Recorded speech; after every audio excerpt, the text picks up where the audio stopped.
नमस्कार दोस्तों, स्वागत है आप सभी का आपके अपने चैनल प्रिंस लर्निंग सेंटर में। और आप देख रहे हैं बीकॉम सेकेंड ईयर के एक बहुत ही महत्वपूर्ण सब्जेक्ट कंपनी लॉ की वीडियो से, जिसकी आज यह दूसरी वीडियो है। और आज की इस वीडियो में हम बात करने वाले कंपनी की विशेषताएं क्या होती हैं। पहली वीडियो में हमने जाना कि कंपनी क्या होती है, कंपनी की परिभाषाएं क्या हैं। बहुत सारे प्रोफेसर, बहुत सारे राइटर हैं जिन्होंने कंपनी की परिभाषाएं दी हैं। तो परिभाषाएं क्या होती हैं, कंपनी क्या होती है, इसको हम समझ चुके हैं। और आज हम बात करेंगे कंपनी की विशेषताएं क्या होती हैं। तो वीडियो पसंद आती है तो वीडियो को लाइक शेयर जरूर कीजिएगा, चैनल को सब्सक्राइब कर बेल आइकन को ऑन कीजिएगा ताकि आने वाली वीडियोज़ का नोटिफिकेशन आपको मिलता रहे। वीडियो कैसी लगी कमेंट बॉक्स में अपनी राय जरूर दीजिएगा। आइए बात करते हैं कंपनी की विशेषताएं की। तो कंपनी की बहुत सारी विशेषताएं होती हैं, एक एक कर हर एक पॉइंट को समझेंगे। तो कंपनी की जो पहली विशेषता होती है, बहुत ही महत्वपूर्ण विशेषता होती है, विधान द्वारा निर्मित कृत्रिम व्यक्ति। कंपनी क्या होती है? विधान द्वारा निर्मित एक कृत्रिम व्यक्ति होती है जिसका समामेलन कंपनी अधिनियम द्वारा होता है। तो देखिए कंपनी अधिनियम, तो इसको समझेंगे तो कंपनी भारतीय कंपनी अधिनियम 2013 की धारा 2 उपधारा 20 द्वारा निर्मित एक कृत्रिम व्यक्ति है जिसका समामेलन अर्थात जिनका पंजीकरण या पंजीयन भारतीय कंपनी अधिनियम 2013 या फिर पिछले कंपनी अधिनियम द्वारा हुआ होता है। तो एक इसकी पावरफुल वेरी इंपॉर्टेंट विशेषता होती है कि कंपनी द्वारा निर्मित कृत्रिम व्यक्ति है। कंपनी जो है विधान द्वारा निर्मित एक कृत्रिम व्यक्ति है जिसका समामेलन कंपनी अधिनियम 2013 की धारा 2 उपधारा 20 द्वारा होता है। ठीक, कंपनी का जो यहाँ पर कंपनी अधिनियम में उल्लेख है वो धारा 2 उपधारा 20 के अंतर्गत इसका उल्लेख है। एक कृत्रिम अदृश्य व्यक्ति होती है जिसका समामेलन जो होता है कंपनी एक्ट 2013 के धारा द्वारा या फिर पिछले किसी कंपनी अधिनियम द्वारा हुआ होता है, पंजीयन हुआ होता है। ठीक, आइए अगली विशेषता की बात करें। तो अगली विशेषता है ऐच्छिक एवं समामेलित संघ। कंपनी जो होती है एक ऐच्छिक एवं समामेलित संघ होता है। ठीक, कंपनी की एक महत्वपूर्ण विशेषता यह है कि कंपनी एक ऐच्छिक संस्था है जो कि सदस्यों की अपनी स्वतंत्र इच्छा से बनाते हैं। देखिए एक बहुत बड़ी महत्वपूर्ण विशेषता है कि कंपनी जो होती है एक ऐच्छिक संस्था होती है, मतलब स्वेच्छा से बनाई गई संस्था होती है जो सदस्य अपनी स्वतंत्रता से बनाते हैं। ऐसा नहीं है कि किसी को जोर दबाव में लाकर कंपनी का सदस्य बना लिया जाता है। कंपनी जो होती है ये ऐच्छिक संस्था होती है जो कि सदस्य अपनी इच्छा के अनुसार इसको बनाते हैं, अपनी इच्छा से बनाते हैं। यह कानून द्वारा निर्मित संस्था है। इसका समामेलन भारतीय कंपनी अधिनियम के अंतर्गत होता है। एक कानून द्वारा निर्मित संस्था होती है, इसको कानून द्वारा रजिस्टर्ड कराया जाता है जो कि भारतीय कंपनी अधिनियम के अंतर्गत इसका समामेलन होता है। बगैर भारतीय कंपनी अधिनियम समामेलन के कंपनी का कोई अस्तित्व नहीं होता। देखिए कंपनी का अस्तित्व कब होता है? जब कंपनी भारतीय कंपनी अधिनियम 2013 के अंतर्गत रजिस्टर्ड होगी तभी कंपनी का कोई अस्तित्व रहता है। ठीक, उसके अलावा कंपनी का कोई भी अस्तित्व नहीं होता है और कानूनी रूप से कंपनी का दर्जा नहीं दिया जाता या उसे कंपनी नहीं कह सकती।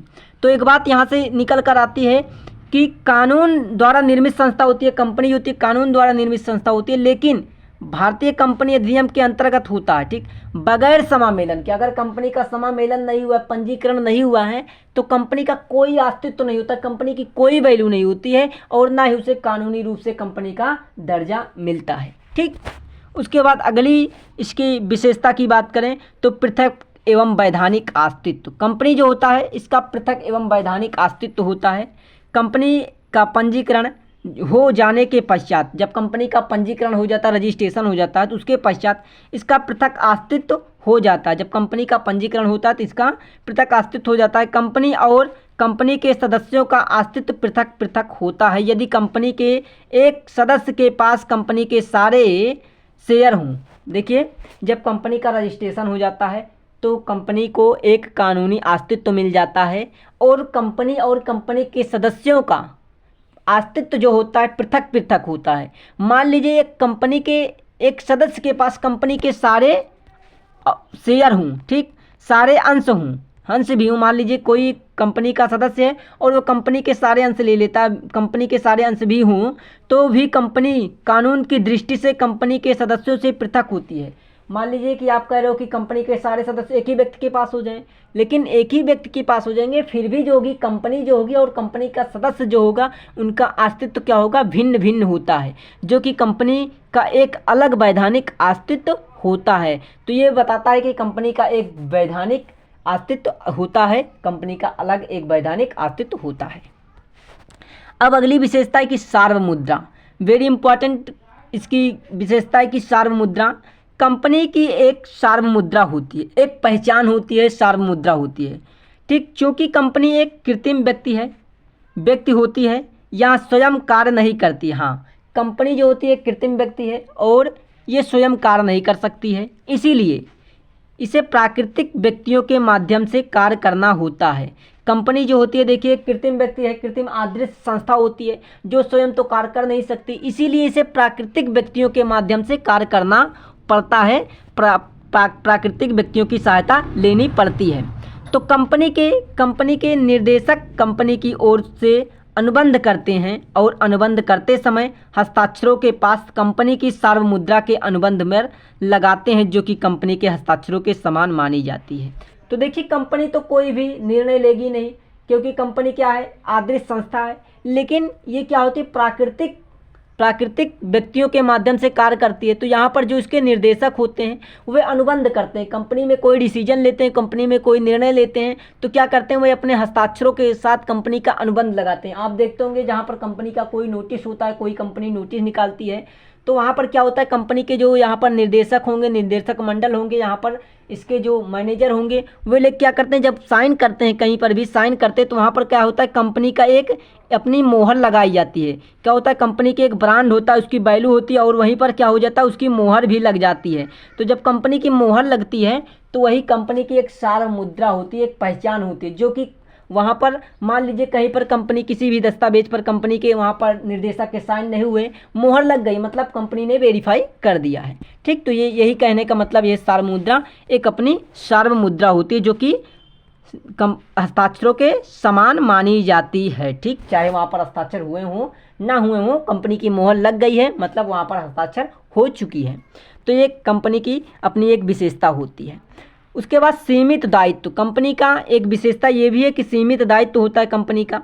कंपनी की सबसे बड़ी और महत्वपूर्ण विशेषता सीमित दायित्व है, ठीक, सीमित दायित्व है, जिसके कारण कंपनी का निर्माण किया जाता है अंशों द्वारा। सीमित दायित्व वाली कंपनी, देखिए अंशों द्वारा सीमित दायित्व वाली कंपनी में प्रत्येक अंशधारी का दायित्व सीमित होता है।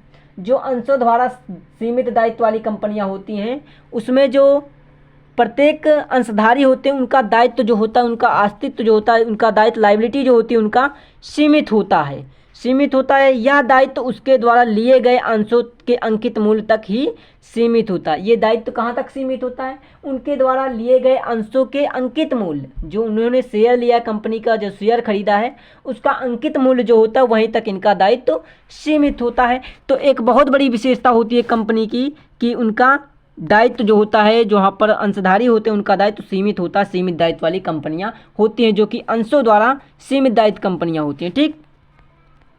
अगली इसकी मोस्ट इम्पॉर्टेंट विशेषता की बात करें कंपनी की, तो स्वामित्व एवं प्रबंधन में पृथकता। कंपनी के स्वामित्व और प्रबंधन जो होता है इसमें पृथकता कैसी होती है, तो स्वामित्व एवं प्रबंध में पृथकता। कंपनी के स्वामित्व एवं प्रबंधकों में समानता न होकर पृथकता होती है। कंपनी के जो स्वामित्व होते हैं, स्वामित्व मतलब स्वामी जो होते हैं, जो इसके मालिक होते हैं, एवं प्रबंधक में समानता ना होकर पृथकता होती है, अलग अलग होते हैं। कंपनी के स्वामी अलग हो सकते हैं, समान भी हो सकते हैं। कोई ज़रूरी नहीं है कि कंपनी का जो मालिक है, स्वामी है, वही कंपनी का प्रबंधक हो। प्रबंधक अलग से हायर किए जा सकते हैं, ठीक। कंपनी का अस्तित्व अधिकारियों के हाथों में होता है। कंपनी का अस्तित्व कहाँ होता है, अधिकारियों के हाथों में। कंपनी को कौन चलाता है, कोई स्वामी तो चलाता नहीं, जो जिसने कंपनी में पैसा निवेश किया उसको वो कंपनी नहीं चलाते, वे कंपनी में केवल पैसा निवेश करते हैं, कंपनी को यहाँ पर क्या देते हैं, पैसा देते हैं, रुपए देते हैं और कंपनी आगे बढ़ती है। लेकिन कंपनी को चलाता कौन है, वहाँ पर अधिकारी चलाते हैं, वहाँ पर उसके निर्देशन चलाते हैं, निर्देशक चलाते हैं, ठीक, मैनेजर चलाते हैं, ठीक। जबकि प्रबंधक अंशधारियों के हाथों में ना होकर उनके द्वारा चुने गए प्रतिनिधियों, संचालकों के हाथों में होता है, ठीक। अब यहाँ से समझिए, देखिए कंपनी का स्वामी जो होता है, प्रबंधक जो होता है, ये दोनों अलग अलग होते हैं। कोई ज़रूरी नहीं है कि कंपनी में हम पैसा लगा रहे हैं, कंपनी के मालिक हैं तो कंपनी के निर्देशक या फिर संचालक हम ही हो जाएंगे। ठीक, तो यहाँ पर देखिए इन दोनों में अलग अलग पृथकता होती है, ये दोनों अलग अलग होते हैं। ठीक, तो प्रबंधक अंशधारियों के हाथों में ना होकर, जबकि प्रबंधक जो होता है, प्रबंधक कहने का मतलब जो कंपनी को संचालित करता है, वो अंशधारियों के हाथों में ना होकर उनके द्वारा चुने गए प्रतिनिधियों, संचालकों के हाथों में होता। मतलब कंपनी का प्रबंधन जो होता है ये कोई ज़रूरी नहीं है कि उनके हाथों में हो जो कि कंपनी के मालिक हैं, बल्कि वो जो जिसको चुनते हैं कंपनी को चलाने के लिए, संचालकों को, उनके हाथों में ये कमान होती है। चलिए अगली विशेषता की बात करें। अगली विशेषता है कि अंशधारी एजेंट नहीं है। कंपनी की एक महत्वपूर्ण विशेषता होती है कि अंशधारी जो होता है एजेंट नहीं होता है। कंपनी के अंशधारी कंपनी के एजेंट के रूप में कार्य नहीं कर सकते। कंपनी के जो अंशधारी होते हैं, मालिक होते हैं, कंपनी में एजेंट के रूप में कार्य नहीं कर सकते, कंपनी में वर्कर के रूप में कार्य नहीं करते। ठीक, अगली विशेषता सदस्यों की संख्या। देखिए कोई भी कंपनी हो तो उसमें एक लिमिटेड सदस्य हो सकते हैं, एक सदस्यों की लिमिटेड होती है, लिमिट होती है कि कितने सदस्य रहते हैं। तो एक बहुत ही महत्वपूर्ण विशेषता ये हो जाती है कंपनी में कि सदस्यों की संख्या। ठीक, तो भारतीय कंपनी अधिनियम 2013, भारतीय कंपनी एक्ट 2013 की धारा 3 उपधारा 1 के अनुसार किसी न्यायप्रिय उद्देश्य के लिए एवं सार्वजनिक कंपनी 7 या अधिक सदस्यों द्वारा निर्गमित की जा सकती है। तो देखिए क्या कह रहा है, कंपनी अधिनियम 2013 की धारा 3 उपधारा 1 के अनुसार किसी न्यायप्रिय उद्देश्य के लिए या एक सार्वजनिक कंपनी में 7 या 7 से अधिक सदस्यों द्वारा निर्गमित की जा सकती है। अर्थात समझिएगा यहाँ से, किसी भी सार्वजनिक कंपनी को, क्या, किसी भी सार्वजनिक कंपनी को, पब्लिक कंपनी को, सार्वजनिक कंपनी को अगर आपको रजिस्टर्ड कराना है, रजिस्टर्ड कराना है तो मिनिमम जो होती है, मिनिमम यहाँ पर 7 सदस्य होने चाहिए। ठीक, 7 सदस्य होने चाहिए, तभी आप कंपनी को रजिस्टर्ड करा सकते हो। मैक्सिमम की बात की जाए कि मैक्सिमम कितने सदस्य होने चाहिए अगर आपको एक सार्वजनिक कंपनी रजिस्टर्ड करानी है, तो कोई सीमा नहीं, सीमा नहीं है। क्या है, सीमा नहीं है। तो पब्लिक कंपनी में कितने सदस्य हो सकते हैं इसकी कोई लिमिट ही नहीं है, लेकिन मिनिमम 7 होते हैं। ठीक, मिनिमम 7 होने चाहिए। वहीं पर अगर यहाँ पर प्राइवेट या निजी कंपनी की बात करें, निजी कंपनी जिसको हम प्राइवेट कंपनी कहते हैं, निजी कंपनी की बात करें, तो अगर आपको निजी कंपनी को रजिस्टर्ड कराना है तो आपके पास कम से कम 2 सदस्य होने चाहिए। कंपनी में कितने सदस्य, कम से कम 2 सदस्य होने चाहिए। और मैक्सिमम कितने सदस्य हो सकते हैं, मैक्सिमम अब निजी कंपनी में 200 सदस्य रख सकते हैं। ठीक, तो ये निजी कंपनी की अपनी एक क्राइटेरिया होती है कि अगर निजी कंपनी को रजिस्टर्ड कराना है तो मिनिमम 2 सदस्य और मैक्सिमम 200 सदस्य हो सकते हैं। तो यही बता रहा है यहाँ से एक विशेषता जो यहाँ से बनती है कंपनी की, कि कंपनी की सदस्यों की संख्या। तो भारतीय कंपनी अधिनियम 2013 की धारा 3 उपधारा 1 के अनुसार अगर कोई सार्वजनिक कंपनी होती है तो उसको रजिस्टर्ड होने के लिए 7 सदस्यों द्वारा निर्गमित की जा सकती है, अर्थात 7 सदस्यों द्वारा कंपनी रजिस्टर्ड कराई जा सकती है। जबकि निजी कंपनी में सदस्यों की संख्या न्यूनतम 2 तथा अधिकतम 200 तक सीमित होती है। ठीक, तो पब्लिक कंपनी में, सार्वजनिक कंपनी में कम से कम 7 सदस्य होने चाहिए, लेकिन वहीं निजी कंपनी में कम से कम 2 सदस्य होने चाहिए। लेकिन निजी कंपनी में मैक्सिमम 200 हो सकते हैं, लेकिन सार्वजनिक कंपनी में कोई सीमा, कोई लिमिट नहीं होती है। या केवल एक व्यक्ति वाली कंपनी निजी कंपनी बनाई जा सकती है, जिसे केवल एकल व्यक्ति कंपनी कहा जाता है। एकल व्यक्ति कंपनी होती है, एक व्यक्ति की भी कंपनी होती है जिसमें केवल एक ही व्यक्ति काम करता है, तो उसको एकल व्यक्ति कंपनी कहते हैं, या फिर उसको ओपीसी कंपनी कहते हैं, अर्थात 1 पर्सन कंपनी। ठीक, जिसको आगे हम बड़े ही डिटेल के साथ कवर कर रहे होंगे। इसकी अगली विशेषता होती है कंपनी की कार्य क्षेत्र एवं सीमाएं। मतलब कंपनी जो है हमारी, इसकी सीमा क्या होती है, कार्य क्षेत्र क्या होता है, कंपनी कहाँ तक, किस एरिया में रहकर, किस दायरे में रहकर कंपनी कार्य कर सकती है। ठीक, तो एक कंपनी अपने पार्षद सीमा नियम के अंतर्गत अंकित मूल उद्देश्यों से बाहर नहीं जा सकती। कंपनी जो होती है, कंपनी में 2 नियम होते हैं, एक होता है पार्षद सीमा नियम और दूसरा होता है मेमोरेंडम ऑफ आर्टिकल, कंपनी का अंतर नियम। ठीक, तो ये कंपनी के 2 नियम होते हैं। तो कंपनी की सीमा क्या होती है, कंपनी अपने पार्षद सीमा नियम के अंतर्गत अंकित मूल उद्देश्यों से बाहर जाकर काम नहीं कर सकती, उसके बाहर काम नहीं कर सकती। कंपनी का पार्षद सीमा नियम कंपनी की व्यवस्था और उद्देश्यों का निर्धारण करता है। कंपनी का पार्षद सीमा नियम जो होता है कंपनी की व्यवस्था और उसके कार्य एरिया को निर्धारित करने का कार्य करता है। अगली विशेषता की बात करें तो अगली विशेषता है अंशों तथा ऋण पत्रों की हस्तांतरणीयता। मतलब कंपनी में इसकी एक विशेषता होती है कि ये अंशों और ऋण पत्रों का हस्तांतरण कैसे करेगा। तो साधारणतः कंपनी के अंशधारी अपने अंशों का हस्तांतरण किसी भी व्यक्ति के पक्ष में कर सकते हैं। साधारणतः सामान्य रूप से कंपनी के अंशधारी जो होते हैं वे अपने अंशों का हस्तांतरण किसी भी व्यक्ति के पक्ष में कर सकते हैं, उनको ये छूट मिलती है। जबकि पार्षद अंतर नियम में इसके विरुद्ध कोई बात ना कही गई हो। ये कब कर सकते हैं?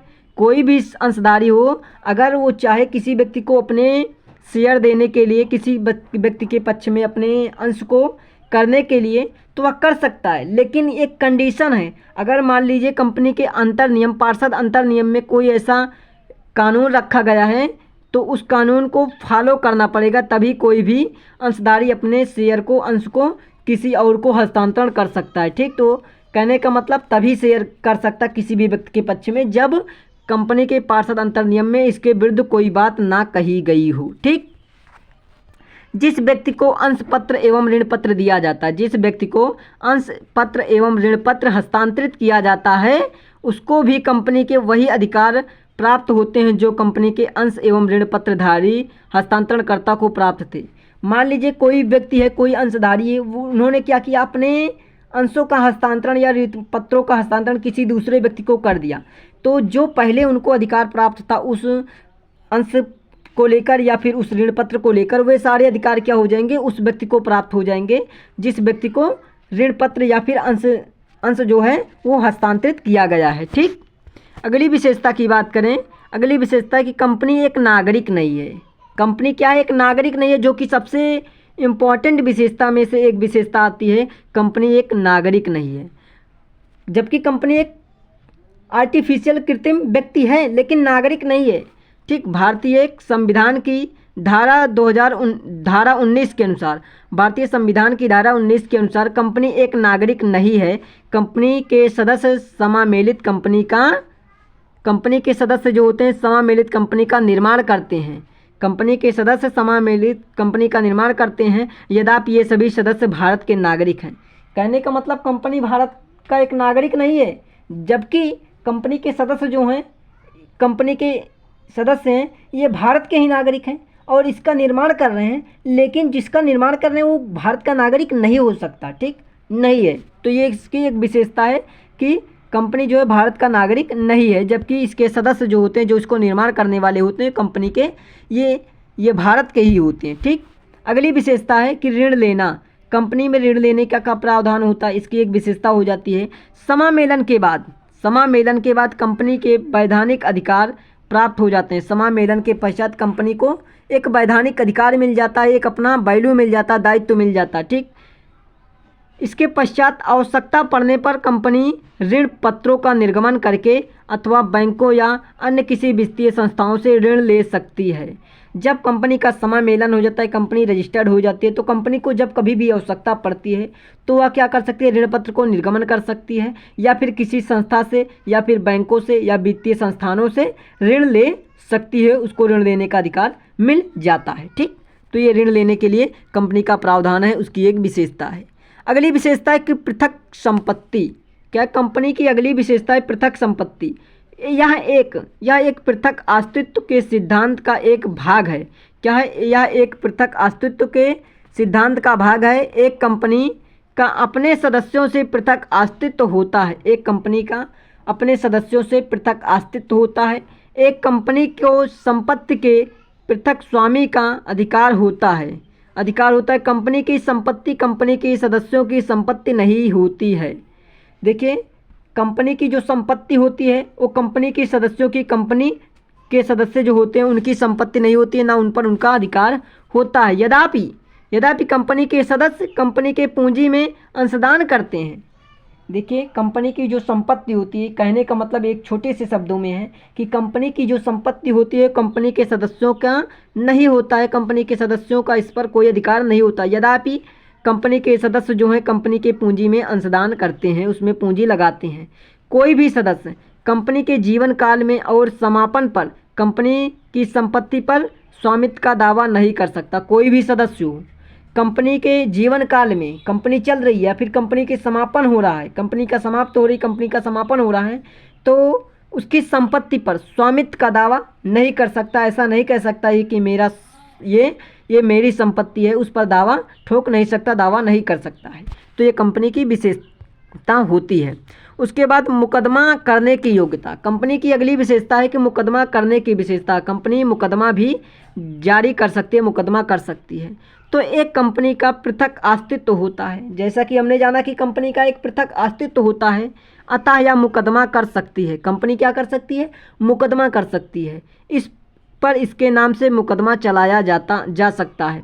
कोई व्यक्ति कंपनी पर मुकदमा कर सकती है और कंपनी भी किसी व्यक्ति पर मुकदमा कर सकती है, और मुकदमा जो चलाया जाएगा इसके नाम से मुकदमा चलाया जाएगा। मान लीजिए जिस नाम से कंपनी रजिस्टर्ड है, जिस नाम से कंपनी है, उसी नाम से ही इस पर मुकदमा चलाया जाएगा या फिर मुकदमा ये चला सकती है।